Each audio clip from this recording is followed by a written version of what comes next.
Sacrée interprétation, merci beaucoup les Legendary. On va maintenant passer à un numéro exceptionnel puisque on accueille, mesdames et messieurs, on accueille Bertrand et un maximum d'applaudissements pour Bertrand.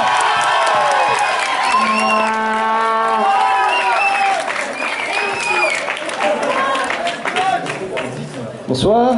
Salut. Ça va, vous passez une bonne soirée? Grave. Eh ben vous avez de la chance. Parce que moi à la base j'avais un super numéro de pipeau, mais passer derrière deux flûtistes, tu vois, ça fait un peu redondant.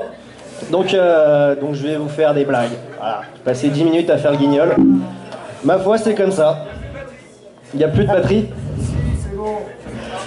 Bon les enfants, j'ai une confidence à vous faire.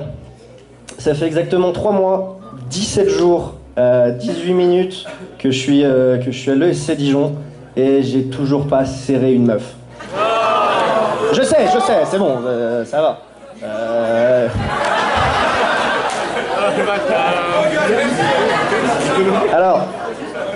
Alors les grands destins se méritent, au bout d'un moment j'aimerais savoir ce que moi je mérite quoi. Bon, j'imagine, vous me voyez... Vous me voyez comme ça et vu ma gueule, vous vous dites bon bah c'est normal.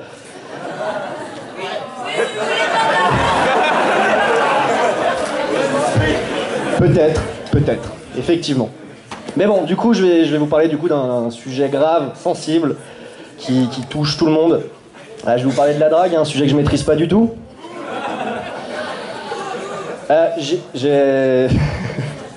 J'arrive.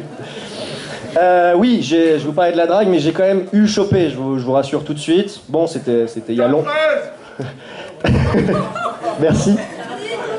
C'était il y a longtemps, c'était il y a très longtemps. À l'époque, on payait encore en francs. Bon, d'accord, elle n'était pas forcément de première fraîcheur. Après, qui suis-je pour juger, quoi? Ok, on avait un peu bu, tout ça. Bon, d'accord, c'était ma cousine, c'est bon. Oh ça va, faites pas les choquer, hein. Je sais très bien que la plupart d'entre vous, vous venez tous d'Alsace, de Lorraine ou du Nord-Pas-de-Calais.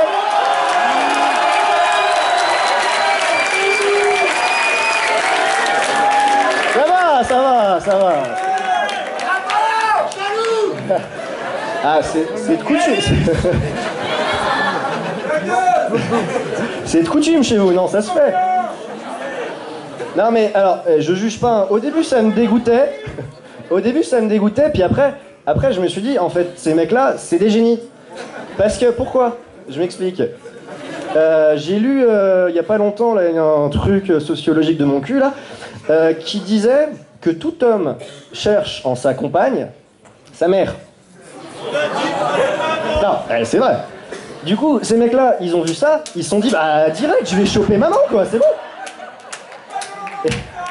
Et paf, ça a fait des enfants rigolos, plus communément appelés des ch'tis.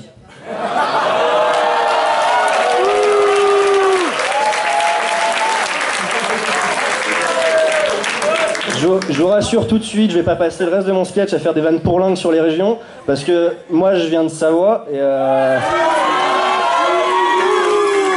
y en a un peu? Il y en a? Non? Si? C'est bien. Et chez nous, on fait ça avec des chèvres. Enfin bref, revenons à nos moutons, enfin en l'occurrence à nos chèvres. Et donc la drague, j'ai essayé, hein. Comme tout le monde, j'ai fait ça en clubbing, hein. Terre hostile. Donc bon, restriction budgétaire pour moi, j'ai pas eu le droit à un bout de musique pour ambiancer tout le monde. Donc vous vous ambiancez dans votre tête, hein, vous imaginez clubbing. Et donc j'étais en boîte de nuit, tranquillement. Je me faisais chier. Et là, je l'aperçois. Une petite sur la piste de danse. Habillée très élégamment. Elle avait un petit t-shirt Guess à paillettes. Petit pantalon taille basse troué. Avec marqué Just Do It sur les fesses.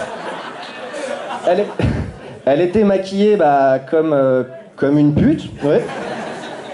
Et du coup voilà la fille que tu présentes à tes parents, clairement. Une princesse. Donc je décide de prendre mon courage à deux mains, 3-4 shots de tequila histoire de me chauffer, puis je vais lui parler.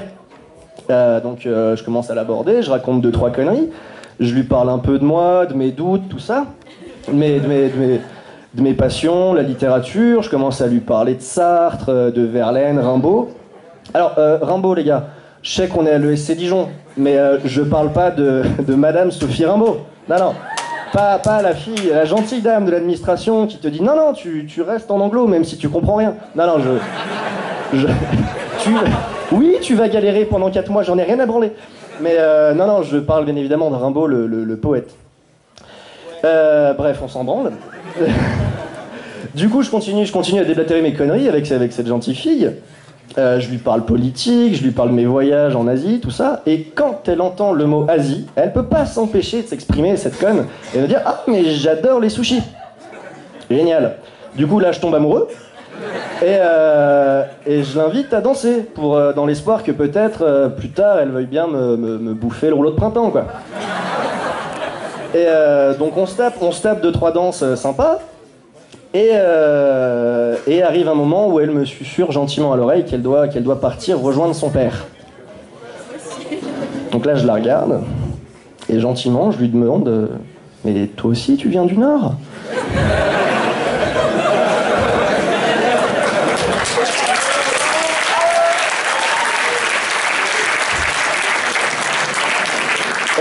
Elle me répond non, qu'elle a juste collège demain et qu'elle doit rentrer.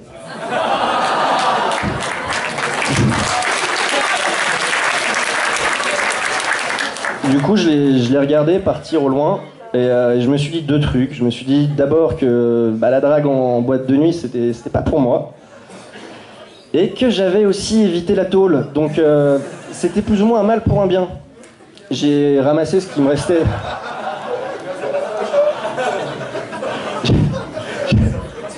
J'ai pas entendu. Je fais semblant de rire, mais j'ai pas entendu. J'ai ramassé ce qui me restait de dignité. Et j'ai décidé de partir en poussant mon copain qui voulait encore boire un verre pour aller danser sur les lacs du Connemara fin rond à 3h du matin.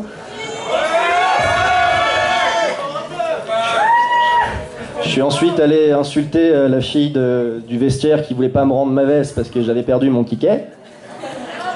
Et je suis rentré chez moi.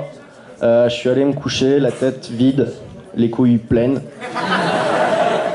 Et je me suis endormi comme ça, un peu en loose day, pour me réveiller le lendemain matin, encore à moitié sous. Et là j'ai fait une connerie. J'ai pris mon téléphone et j'ai téléchargé Tinder, quoi. Alors Tinder, pour ceux qui connaissent pas, c'est l'application qui te fait croire que tu peux niquer tout le monde, alors qu'en fait, pas du tout. Donc t'es là, tu prends une photo de toi, t'es un peu de haut, genre celle qui te rend beau gosse moins gros. Et tu la balances. J'ai ce problème, oui. Et voilà, ça va.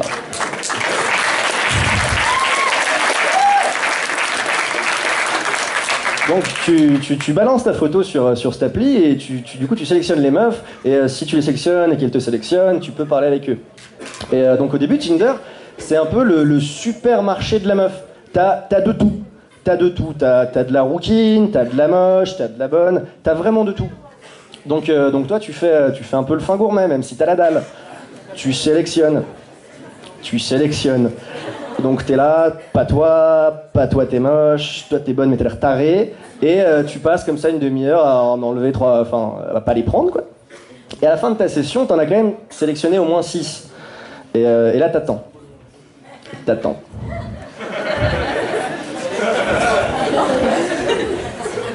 Au bout d'une demi-heure, 3-4 heures, il s'est toujours rien passé. Tu te dis, l'appli elle merde. Ou peut-être qu'il faut aller checker dans ses mails pour voir s'il y a des notifs, quelque chose. C'est ce que j'ai fait. J'ai pris du coup mon téléphone, j'ai regardé mes mails, et je vois 3 nouvelles notifs. Je fais, bah cool, je suis dans le game. Alors, Patrick Renard, veuillez évaluer vos enseignants. Non, je m'en branle. La JE, nouvelle mission rémunérée. Non.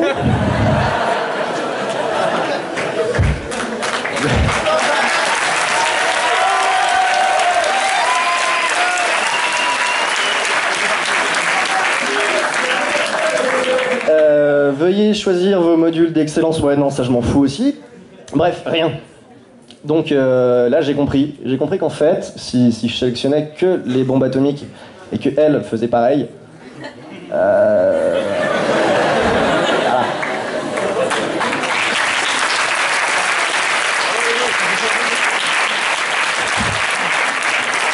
là, ce qui était ton supermarché de la meuf se transforme en épicerie arabe de nuit.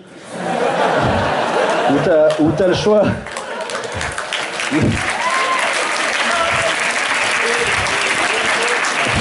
Où t'as le choix entre des pâtes et des pâtes. Du coup, bah, tu revois tes ambitions un peu à la baisse, voire clairement. Et tu prends un peu tout le monde. Alors toi, t'as un appareil dentaire, ouais, vas-y. T'as un mono-sourcil, allez, c'est pas grave, ça passe. T'es un mec. Oui. Pourquoi pas? Ma sœur. Putain, la conne, elle aurait pu me prévenir qu'elle était sur Dijon, ça m'aurait fait plaisir de la voir, quoi. Bah oui, quand même, hein, on sait jamais. Et là, bah, jeu 7 et match, quoi, ça match, ça y est. Alors bon, Katia, 20 ans, habite à 3 km. Bon, elle est pas vilaine, mais c'est pas ouf non plus, quoi. Donc tu prépares ton petit message de beau gosse, et tu lui envoies. Et là, elle me répond, Kikou, tu viens d'où? D'où DOUX. Toi aussi, t'as choisi elle. Du coup, j'en avais marre, j'ai jeté mon téléphone, ras le cul. Mais malgré tout, j'ai quand même réussi, voilà, je vous confie, à avoir une relation sexuelle. Oui. Voilà. Et j'ai fait ce que 80% des hommes font après ça. J'ai effacé mon historique, oui, évidemment.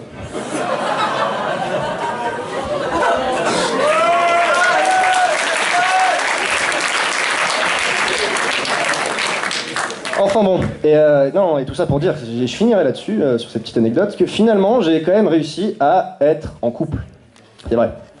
Et le couple, c'est des pièges, c'est des écueils qu'il faut éviter. Et je me rappelle que très récemment, j'étais donc avec ma copine, on regardait un film, on se faisait chier, et je la voyais textoter de ouf.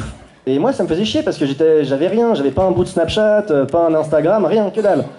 Donc un peu énervé, je la regarde et puis je lui dis ça va, ça se passe bien, tu t'amuses bien? Et elle me dit non mais bébé, je textote à une copine, t'inquiète pas, tu veux vérifier? Donc là, tout homme normalement constitué devrait dire non. Moi, j'ai dit bah évidemment, file-moi ton téléphone. Donc là, j'ai son téléphone, j'ouvre, il y a un code. Donc ah bébé, t'as des trucs à cacher. Elle me dit bah non, c'est simple, le code c'est ma date d'anniversaire.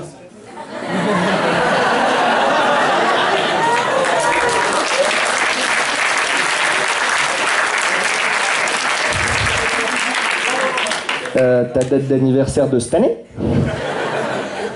Mais si, tu sais, c'est 2 jours après qu'on se soit mis ensemble.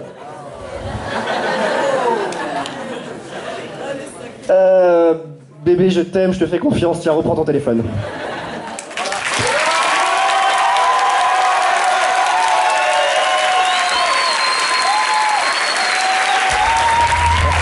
Bravo Bertrand! Bravo! Super! Ça va Bertrand? Ça va, merci. Bertrand impressionné par le public, c'est bon? Absolument pas, je les vois pas du tout. C'est vrai qu'on voit rien. Non, rien. Bravo Bertrand, non, la propagande on t'en fout.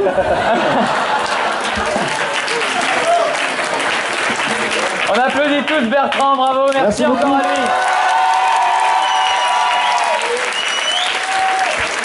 Tout de suite, mesdames et messieurs, on approche